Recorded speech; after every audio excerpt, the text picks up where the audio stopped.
learn a lot in the general public. But anyway, we have 1 hour a week. In Norway, we move away from grades. Even at our university, which has a problem when we do exchange now, we don't do grades. The teacher, if you play a concert, you won't get a grade from me. You will get one page where I write about your style, your strengths and weaknesses. And when you apply for a job, this is what you hand out into them. It's different, but the employer, future employer, will have a more written and exact of your strengths and weaknesses. So this is actually all the schools, and it's a big difference. Because when I went to school, I know, it's nice with an A, right? We like an A. B also okay. C, D, well, rather have the paper. So, but in addition to the schools, we have something called Art for Young Audiences, which is a mandatory government project where everyone gets free concerts, at least one concert per semester. It's from the primary and secondary school. It's pedagogic school concerts, often interacting. If they come here, they would have a group there. Maybe they will interact with you in some way. Not of course because you're too old, but some sort of participation that you have to do something, and so you can't just sit and look. But they also have they're renting concert halls, and they have people from all over the world. China, they have Chinese style, and then they have the producer.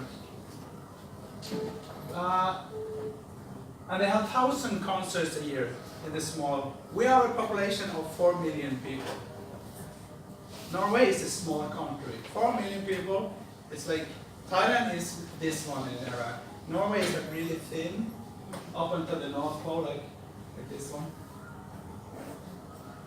So all the country, 1,000 concerts, free concerts a year. It's a lot of musicians getting your job, and it's a focus on. Let me just play you a little bit. It's the text is information, but it's music. They take pop artists, they take electronic artists, classical artists, every style they give. Look here.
And the new thing now is not only concert. Now there are art projects, dance, experimental installations.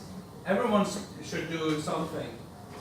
So it's quite a strategy. In addition to this, we have public after school. Public school for music and performing arts. It's optional. And it's also not expensive. It's a small fee, and then it's individual lessons. And you also have, for special talents, we pick them out and give them some. But the key thing is to give them culture. And this is for each city, so each have a thing. You have dance, you have youth and younger theater for 4 to 25 years. You have individual instruments. You can teach animation films, starting from 9 years. Graphical, if you want to draw, you can do that in the article. It's 3 to 8 they have band from 13 years. You have music theater, they have a lot of styles. You also have for adults if you want to. And you also have written ones or acting classes. So this is what goes on after school, after the public school, which is a general thing.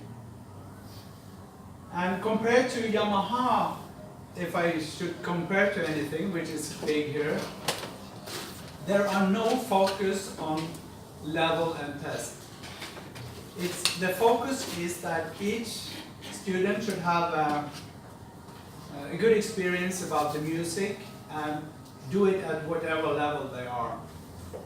And do some concerts together where they have different levels, because in sports as well as younger music, there are not so much focus on being best.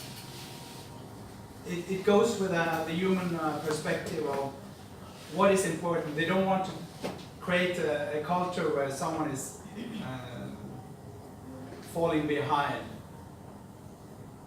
But of course, special talents have an option to play with good people. But it's very general and actually very polite and stuff. And even high school, which I taught for 15 years, is like that. The curriculum says we cannot tell them it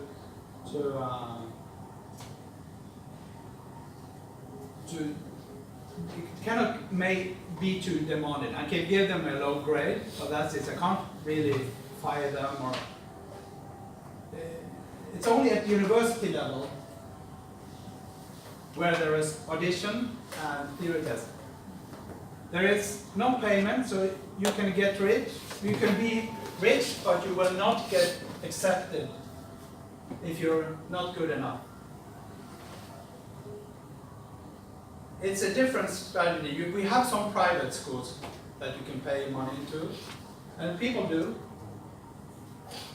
But at my university, we are an elite group. Department of Popular Music, we have, you have how many departments you have here? Music of education, right? And jazz, entertainment, music technology.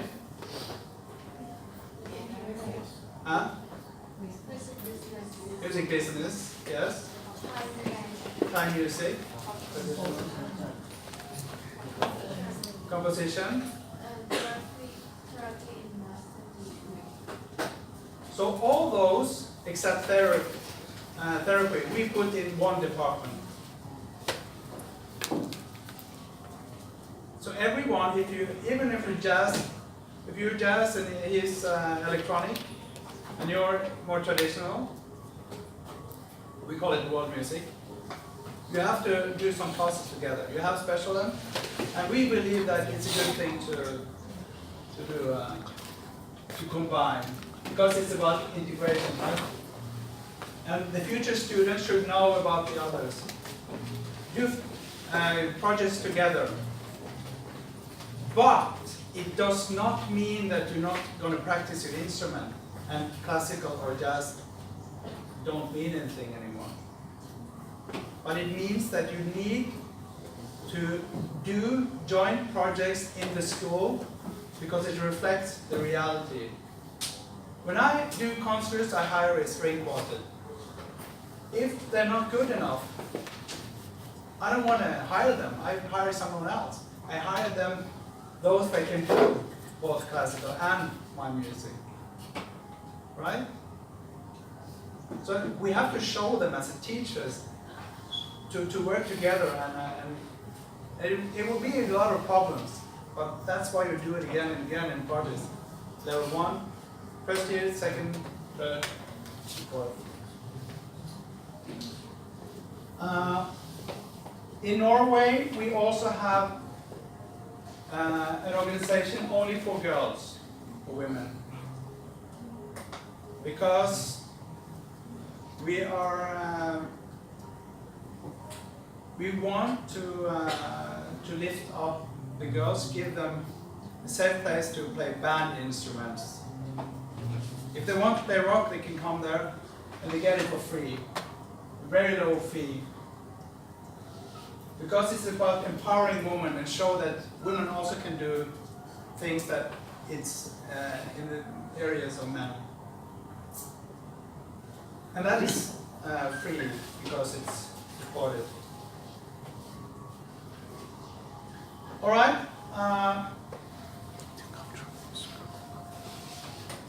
I'll talk.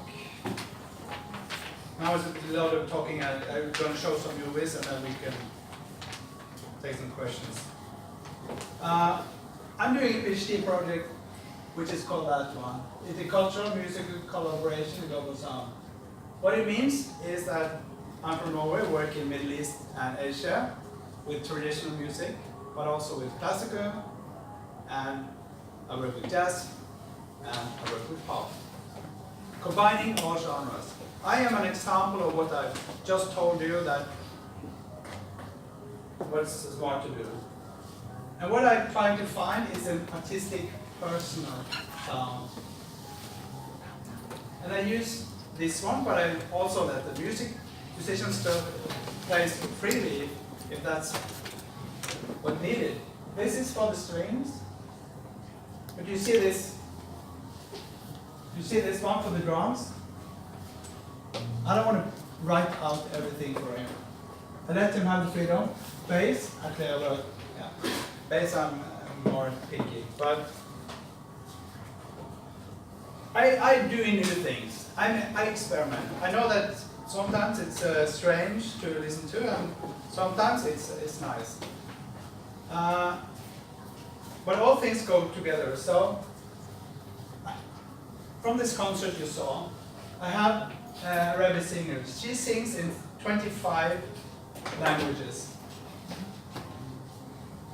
She's one of the most famous in the Middle East. And here I wrote Oscar. I have this song. First, I had it in English with the Norwegian singer. Then I asked the Khmer player, can you do a Cambodian lyric of this? Yes. Then I had a Thai singer. Can you do a Thai? Sadly, we don't have Thai in this version, but then we came together and said, can we do this together? Can you sing a little bit each? Because I want to hear the sound. Because when I listen to singers, I don't listen to the words. I listen to the actual sound of the instrument. Like a sax player or a flute or whatever. This is how it sounds. So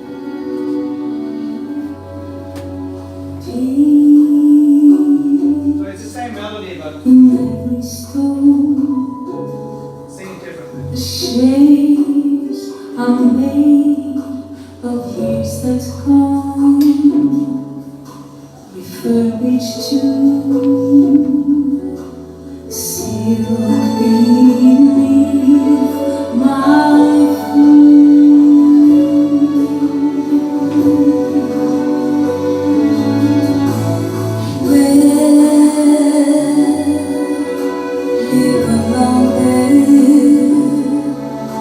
Once on the plane, talking highway.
heard before, combine those three languages. Actually, because nobody has done it. And it's not really something that we can sell. But I think it's a nice, it shows how the traditional vocalist ornament in different cultures, and one melody that we play with Western instruments, which is here. You have the vibration. Another one is a theme called Silk Road, which I wrote for Arabic instruments. I tried it out at the workshop at Silpacon with many from Chula and others. And first we hear I just wanted to try, how does this sound? The melody played in Lebanon and in Thailand. So here we hear the first one. 1, 2, 3.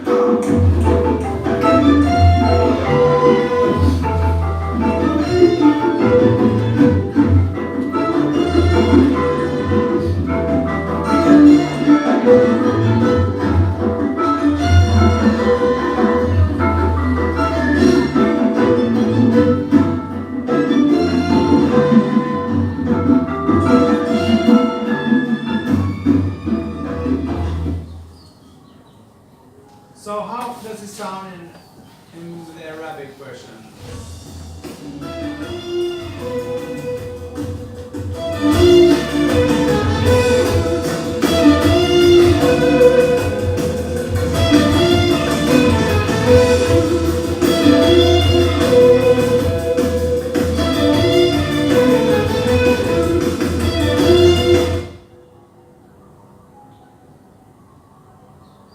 Same or different?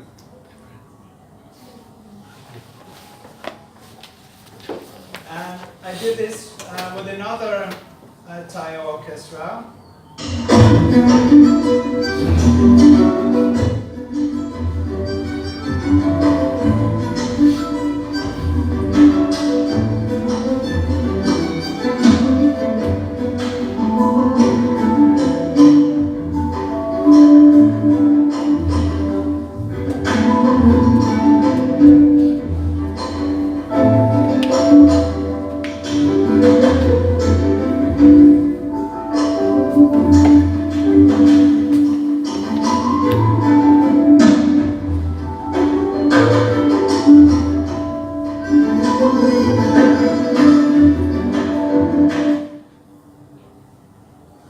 Just to show you a little bit of how melodies can sound very different depending on what instrument you use and how to arrange it. And we can arrange it differently from a section, traditional Czech section, to another one. Because if you have to adapt and listen to what the musicians want. Because here it's P9 and Kim, Gong, Ronat, and so, and then you have him actually there. And here is how it sounds with Arabic, the same theme again.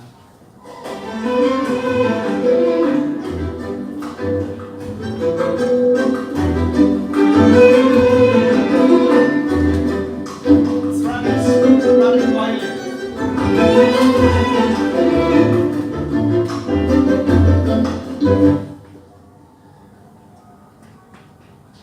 Okay, so that was some examples. I think I talked a lot, so I don't wanna. Are there any questions about Norwegian school system or what I've talked about here? Anyone want to share their opinion? I know that's not. Please. I have one question. Then you say you have free education in Norway. When do you start for that program? For free education? Free. Free. Yeah. Free. Free. Free or free? Free. Free, okay. From kindergarten. I mean, the year that you start. Here, in primary school it's from 6 years. 6 years. Yeah. Huh? For Kindergarten. kindergarten. Oh no, I mean the year is mean 19, from 19 when 1917 or Oh, something. yeah. long times ago, or That's a after, before you have oil, or after you have oil. I think in the actually it was free before 70, but the higher education was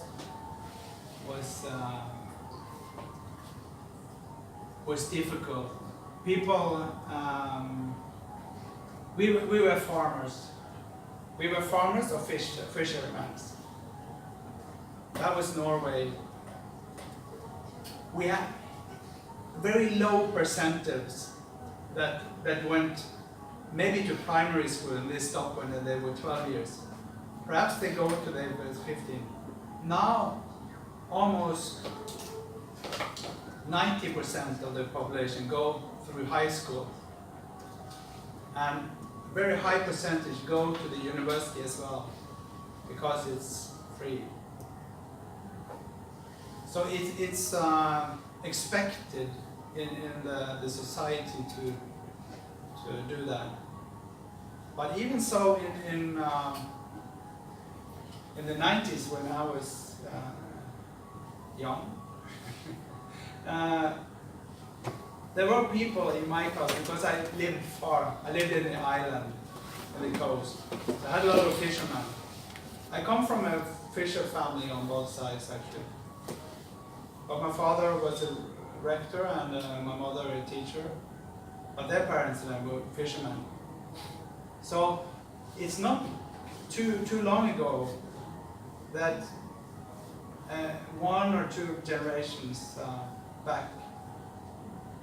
So it's fairly new, because when you start something in the 70s, like into the 80s, then the government got some money, and then are we going to take everything ourselves, or are we going to push it out of the society? Healthcare it's very cheap. It's free with a small fee, but you have to get in line. So if you're not going to die, maybe you have to pay your private. But the basic thing is, if you're unemployed, if you don't have work, you also get some money for the government, actually. So, yeah. Socially, it's something that. But I think money can't solve all the problems or challenges, because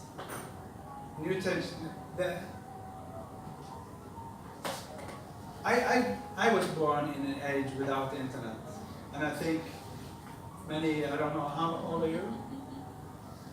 What's your age? Okay, never ask a woman's age. How about that?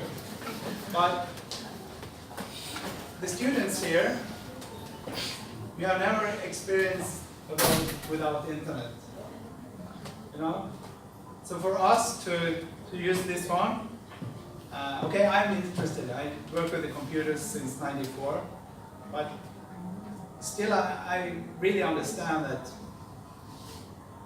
we have experienced things before internet, before the computer. So it's the attitude and change, and the will to incorporate. And I think that's why we can get inspired by others, rather than try to think of everything ourselves, right? So, but I think we will see more and more innovation, because AI, a lot of people use it all the time now. in the industry where they sell stuff, phone support. They use robots for that one. I could show you.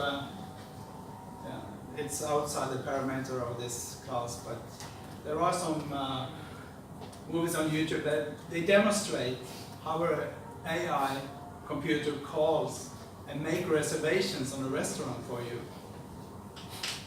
And for 4 people, and she said no. And then the computer say, okay, so I cannot make a booking for 4 reservations, no. Is that because there is a limit? Yes, you have to be 6 people. Okay. How about, and then the computer start making suggestions. Like, and you know the voice sound not robotic, it don't sound like this. It sounds like me and you. And they call actual people. So the technology is already here. And look to Japan, they have robots there everywhere. And speaking of Japan, did you see pop stars? They have like anime pop stars, virtual computer pop stars. People come to concerts, not a band playing, it's a computer-based band. I mean, it's crazy what's going on. So it's only your imagination. What can we do about this? And I think, I think possibilities, not limitations. I think there's a lot to do, and I think as older colleagues, when we have younger colleagues with good ideas, great. If they want to do it, then you don't have to do it. But we can encourage them to follow up these ideas and give pedagogic advice, because there will always be need for people or teachers with experience. Yeah, okay. Any more questions, please? How about the traditional music in Norway? How the sound like? We have some institutions teaching it, but it's going down and down. So it's more oral based and based on in the communities. We have only one university that do some traditional music. Only one. My university do world music, a combination, so we work with traditional musicians, but there is no demand for traditional. Do the government try to preserve that kind of music? Yes. Since I have some of that oil money, they give grants to preserve. Grants to preserve, make CDs, grants to make projects for tradition. They have money to go abroad to promote Norwegian traditional music. So in that regard, yes. Like in Thailand, we always have the program that the government promote the young student to know Thai music. That is, I don't know whether in Norway it has this kind of. We put it in the Thai music education system. Yeah, but Thailand have a great history and a great tradition with many hundred years back. Yeah. With a strong royal court and royal family going back a long time. Norway we have 100 years of independence from our countries around, and here the royal court has upheld the traditional music as something of good value compared to the Buddhist values as well. So it's encouraged from the royalty as well. It's great.